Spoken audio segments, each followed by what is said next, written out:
కొన్ని రోజులు మన ఇంట్లో విగ్రహారాధన చేయొద్దు, ఒక 7 వారాలు చేయకూడదని చెప్పారు. కాబట్టి మన విగ్రహారాధన ఒక 7 వారాలు మనం చేయకూడదు.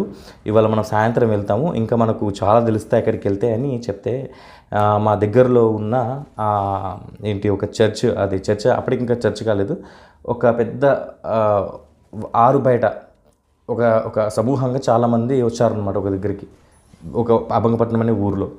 అక్కడ ఏంటంటే వెళ్ళేసరికి చాలామంది కింద కూర్చున్నారు. అక్కడ ఉండే పాస్టర్ కూడా కింద కూర్చున్నారు. అందరికి చప్పట్లు కొడుతున్నారు, కేకలు ఇస్తున్నారు. ఇలా రకరకాలుగా వస్తున్నాయి అన్నమాట. ఒక పాట కూడా వస్తుందన్నమాట. ఆ పాట ఏంటంటే, జీవనదిని నా హృదయములో ప్రవహింపజేయుమయా అని అదొక పాట. ఇంకో పాట కూడా ఉందండి. ఇంకో పాట ఏంటంటే, దాని తర్వాత కొండలలో లోయలలో జీవు